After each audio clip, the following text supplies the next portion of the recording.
Di awal kita akan diperlihatkan seorang pria yang tengah ketakutan sambil menaiki puncak kapal di mana dia sedang menghindari seekor hewan melata yang sangat buas. Dirasa tidak ada harapan, pria tersebut pun memilih untuk mengakhiri hidupnya.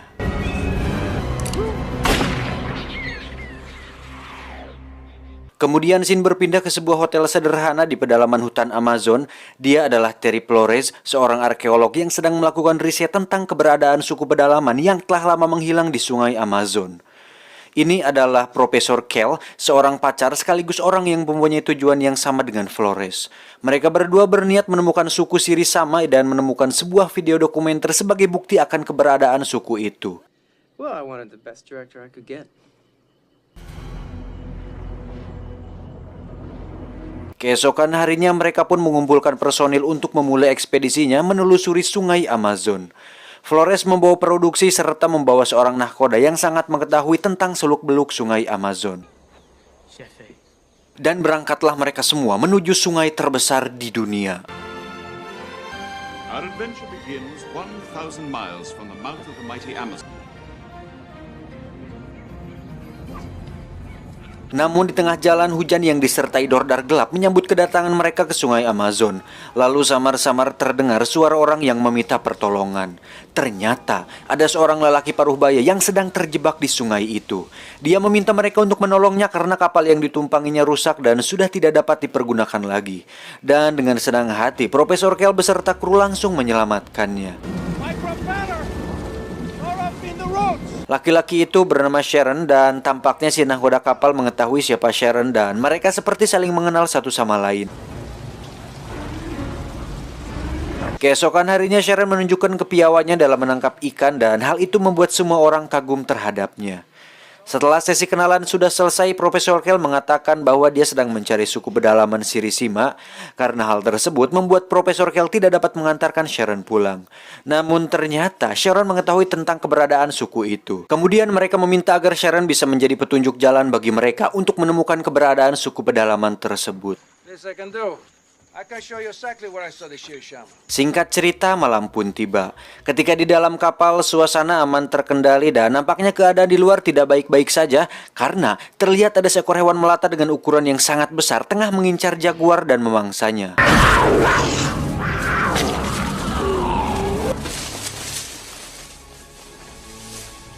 Faktanya, kini mereka sudah berada di zona merah sungai Amazon. Keesokan paginya mereka menemukan sebuah patung ular yang sedang memangsa manusia. Ternyata itu adalah patung buatan suku Sirisama.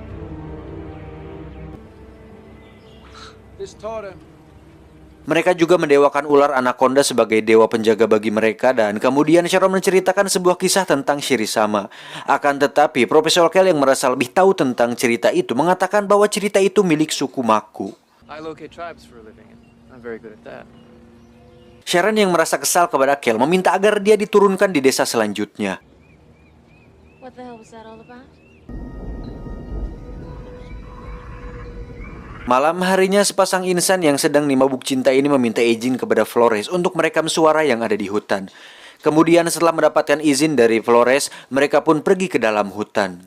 Namun faktanya, mereka tidak mampu lagi menahan hasrat untuk bercocok tanam malam itu. Tapi tiba-tiba untung saja Sharon datang menyelamatkan mereka.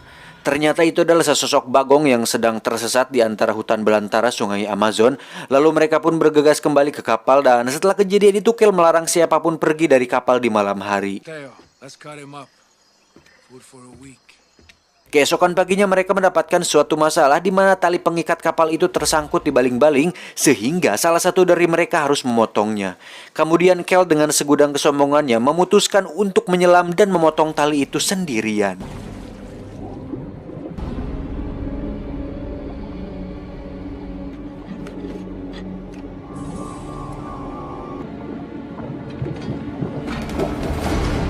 Namun sialnya, ada seekor tawon beracun yang masuk ke dalam mulut Kell dan hal itu hampir membunuhnya.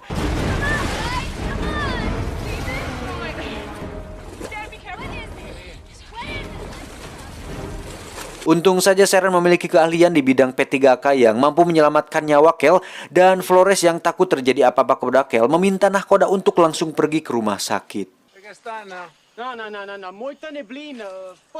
Kemudian Sharon menyarankan agar melewati jalur yang biasa dia lalui karena hal itu bisa mempersingkat 80 km perjalanan mereka. Meski sahabat baik Flores mencurigai Sharon, akan tetapi Flores yang tidak mempunyai pilihan lain hanya dapat menuruti apa yang dikatakan Sharon.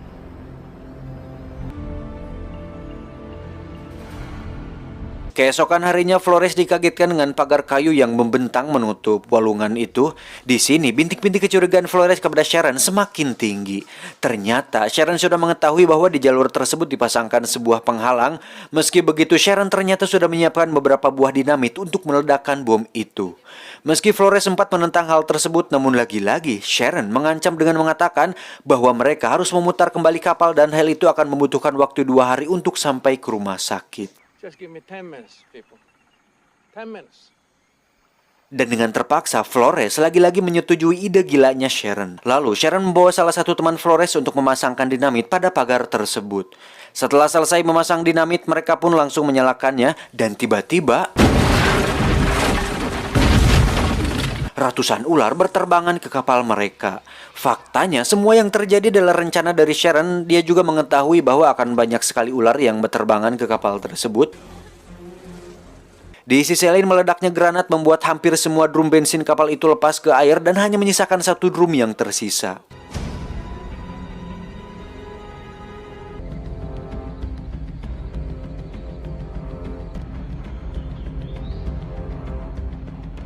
Keesokan harinya mereka menemukan sebuah bangkai kapal yang terlihat sudah lama ditinggalkan. Lalu Sharon dan nahkoda kapal pergi mencari bahan bakar di bangkai kapal tersebut.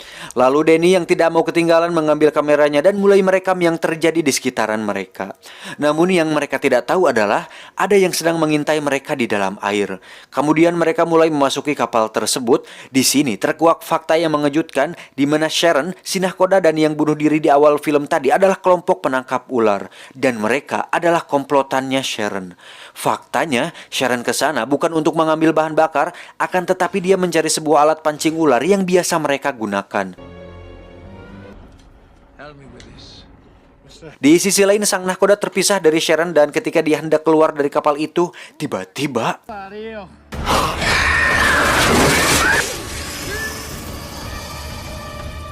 dan seketika itu dia pun langsung mati. Sementara itu di kapal Flores mereka masih menunggu kedatangan nahkoda mereka. Lalu Sharon memperlihatkan segulung kulit ular anaconda dewasa kepada mereka. Dan dia langsung menjelaskan bahwa nahkoda mereka telah mati dimakan anaconda. Flores yang tidak mempercayai apa yang Sharon katakan berinisiatif untuk menunggunya sampai dia datang. We are not sure that Mateo is dead. So we're just gonna wait here till the morning. Singkat cerita, malam pun tiba. Orang yang ditunggu tidak kunjung ada meski tidak percaya, namun itulah kenyataannya. Pahitnya kenyataan harus mereka telan mentah-mentah. Bahwa nahkoda mereka tercinta telah mati di lahap monsterawa, yaitu sang anaconda. Malam itu duka masih merundung mereka semua, namun berbeda dengan Sharon, dia malah mendoktrin salah satu kru milik Flores untuk membantunya menangkap anaconda. Sharon memberinya iming-iming kekayaan yang tiada tara karena ular anaconda sangat tak ternilai harganya. Akhirnya dia pun terhasut iming-iming dari Sharon dan mulai berkomplot dengannya. Keesokan paginya Sharon menembak mati seekor kera yang ternyata akan digunakan untuk memancing anaconda. Mengetahui hal itu Flores langsung marah dan meminta Sharon untuk menghentikannya. Namun karena sekarang Sharon mempunyai dekeng, akhirnya dia berhasil membungkam Flores di kapalnya sendiri. But just remember, you don't know shit about the shit we're in out here, and neither do I. Okay? Malamnya Sharon dan sekutunya mulai melancarkan aksinya memancing anaconda. Tidak perlu menunggu waktu yang lama, anaconda langsung masuk ke dalam perangkap Sharon. Namun karena kekuatan anaconda yang puluhan kali lebih kuat dari manusia, Sharon tidak dapat menahan keseimbangannya dan membuat sang monster sungai itu lepas dari kailnya. Dan tiba-tiba anaconda itu menyerang dengan membabi buta.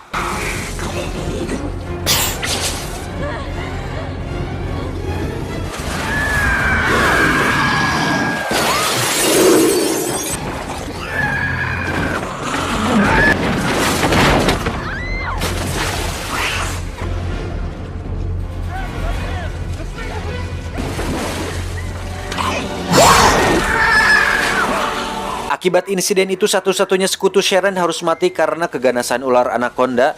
Namun karena kematiannya, anaconda itu mulai pergi dan menghilang dari sana. Sehingga tempat itu menjadi aman dan terkendali kembali.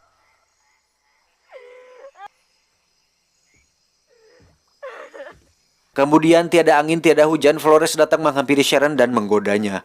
Dan baru saja mulai pemanasan, tiba-tiba faktanya mereka berkomplot untuk menangkap dan meringkus Sharon dan hal itu berhasil. Namun salahnya mereka tidak membunuhnya dan malah mengikatnya. Keesokan harinya Danny yang sedang belajar mengemudikan kapal malah tersangkut di batu yang sangat besar. Hal itu membuat mereka harus turun ke air dan menderek kapalnya.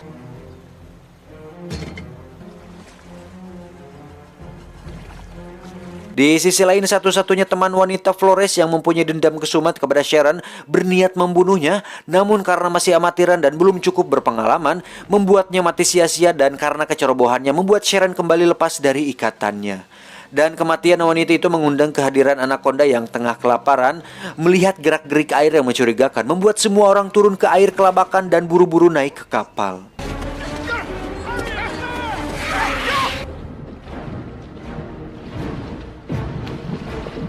Namun naas, salah satu kru Flores harus mati karena mengorbankan dirinya demi menyelamatkan Flores dan Danny.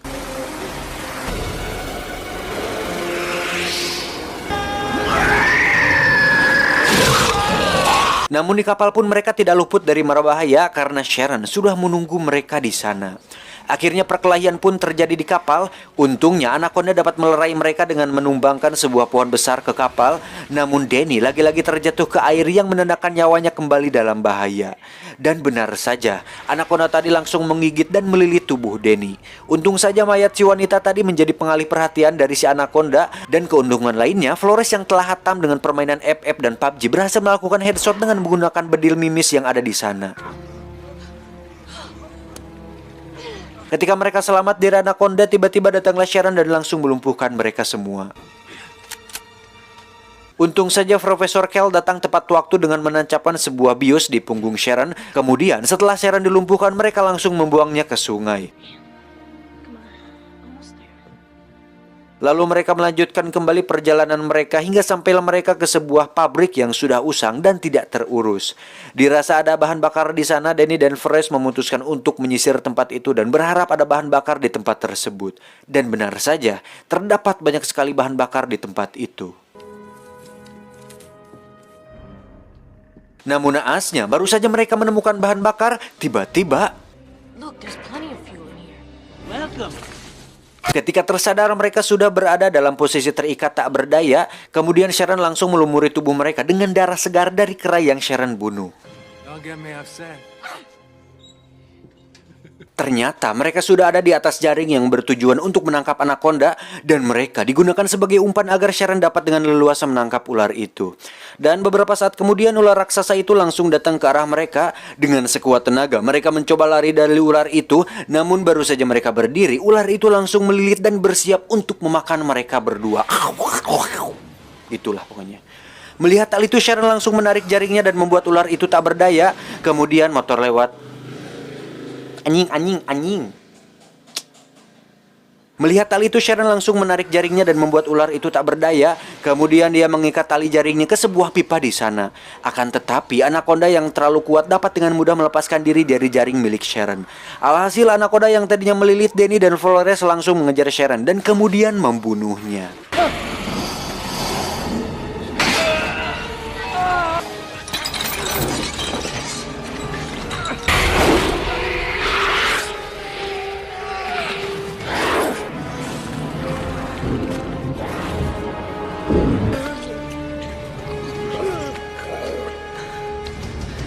Melihat kesempatan emas itu, mereka berdua langsung kabur dari sana. Namun karena anaconda itu tidak mau buruan lainnya lepas, si anaconda pun langsung mengejar Flores sampai ke cerobong bangunan itu.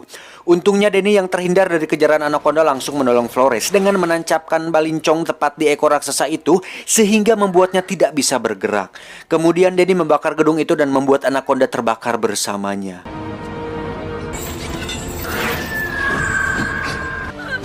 Push it on the side. Hit the engine.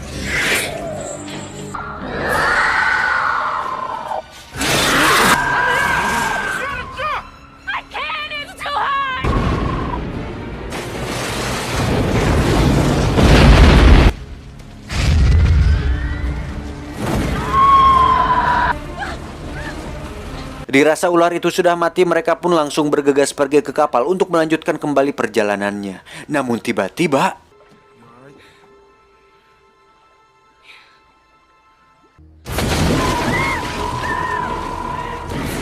untungnya Denny dengan sebuah kapak yang digenggamnya benar-benar berhasil membunuhnya. Setelah semua benar-benar selesai, mereka pergi menghampiri Kel dan Kel pun tersadar.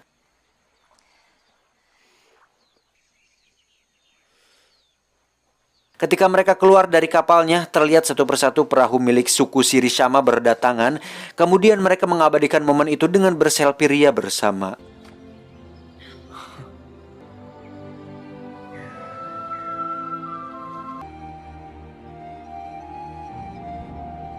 Tamat, ending yang sangat mengkondakkan.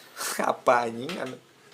Pesan yang bisa kita ambil dari film ini adalah jika tidak berpengalaman jangan main di hutan. Main saja di mall yang mewah. Apa sih anjing, pesan apa sih? Sebat dulu aja lah. Biar tidak wishing. Makanya ini nih kalau alasannya saya jarang jarang suka main ke leweng itu, ke hutan itu, takut kayak gitu. Cuman saya suka sih main ke Walungan, ke sungai Ciulan. Ada yang tahu nggak sungai Ciulan? Pasti tahu lah kalau daerah Jombang. Kalau itu mah dijamin aman. Paling ada biawak doang kalau di daerah-daerah saya mah sungainya. Kecuali kalau di yang belum terjamah oleh saya tuh. Belum terjamah oleh beberapa orang sungainya, enggak ngeri juga. Kayak trekking gitu. Buat trekking apa sih? Apa sih gunung-gunung itu istilahnya? Ya gitulah, adventure gitu tuh. Mendaki gitu ngeri ada anaconda sama Godzilla. Yang di gunung ada Godzilla. Bangsat. Udahlah, saya mau ngopi dulu anjir. Udah kering ini tenggorokan. Udah ya, saya mau ngopi dulu ya. Jaga kesehatan, oke? Baik-baik, jaga kesehatan. Semoga kalian semoga selalu sukses dan bye-bye.